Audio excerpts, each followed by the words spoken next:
শ্রীমা ভাসিত শ্রীরামকৃষ্ণ শ্রীমা সারদা পর্ব ৫। ঠাকুরের শরীর যাওয়ার পর মা যখন হাতের বালা খুলতে যাবে তখন ঠাকুর এসে বাধা দেন। বৃন্দাবনেও এই ঘটনার পুনরাবৃত্তি হয়। বৃন্দাবন থেকে দেশে ফেরার পর তৃতীয়বার অনুরূপ ঘটে। মা এই সম্বন্ধে বলছেন, কামারপুকুরে যখন ছিলুম, বৃন্দাবন থেকে আসার পর তখন সব লোকের ভয়ে ও বলছে ও তা বলছে, হাতের বালা খুলে ফেললুম আর ভাবতুম গঙ্গাহীন স্থানে কি করে থাকব। গঙ্গা স্থানে যাব মনে করলুম। মায়ের বরাবর একটা গঙ্গা বাই ছিল। একদিন দেখি কি সামনের রাস্তা দিয়ে ঠাকুর আসছেন, আগে আগে পেছনে নরেন, বাবুরাম, রাখাল, এইসব যত ভক্তেরা। কত লোক দেখি কি ঠাকুরের পা থেকে জলের ফোয়ারা ঢেউ খেলে আগে আগে আসছে। এই জলের স্রোত। আমি ভাবলুম, দেখছি ইনি তো সব, এর পাদবদ্ধ থেকেই তো গঙ্গা। আমি তাড়াতাড়ি রঘুবীরের ঘরের পাশের জবা গাছ থেকে মুঠো মুঠো ফুল ছিঁড়ে গঙ্গায় দিতে লাগলুম। ঠাকুরের শরীর ত্যাগের দিন মা নানা রকম অশুভ ইঙ্গিত পাচ্ছিলেন। এ সম্পর্কে মা বলছেন, যেদিন এমনি হবে খিচুড়ি রান্না হয়েছিল, খিচুড়ি ধরে গেল, নিচেরটা পুড়ে গেল, ছেলেরা আমার উপর উপর সেই খিচুড়ি খেলো। আমার একখানা দেশি কুঞ্জদার শাড়ি ছাদে শুকোচ্ছিল, কে চুরি করে নিলে। পরদিন আমি হাতের বালা খুলতে যাচ্ছি, তিনি খপ করে আমার হাত দুটো ধরে বললেন, আমি কি কোথাও গেছি গো? এই যেমন এ ঘর থেকে ও ঘর। দক্ষিণেশ্বরে বাসকালে ঠাকুরের অনুধ্যানে মা কতখানি তদান্যতা লাভ করেছিলেন তা বোঝা যায় মায়ের বলা একটি ঘটনায়।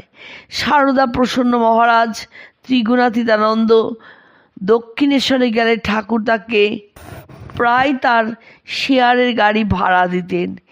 একদিন তিনি তাকে নহবত থেকে 4টি পয়সা চেয়ে নিতে বলেন। মহারাজ নহবতে এসে দেখেন দরজার বাইরে 4টি পয়সা রাখা আছে, অথচ ঠাকুর একথা কাউকে দিয়ে বলে পাঠাননি।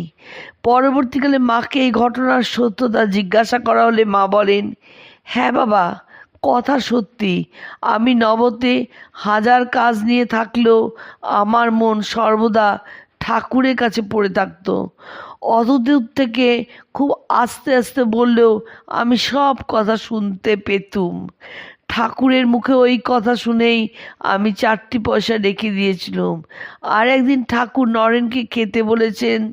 আমি নবদ থেকে শুনেই নরেন যা খেতে ভালোবাসে, ছোলার ডাল চড়িয়ে দিয়ে ময়দা মাখছি।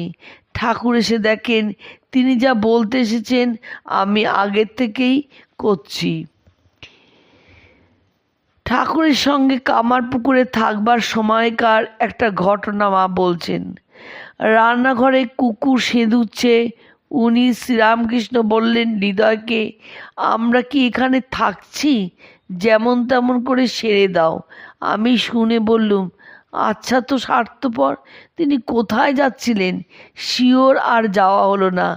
দাঁড়িয়ে বলতে লাগলেন, স্বার্থ ছাড়া আর কি কিছু আছে? এই বলে স্বার্থ সম্বন্ধে নানা কথা বলতে লাগলেন।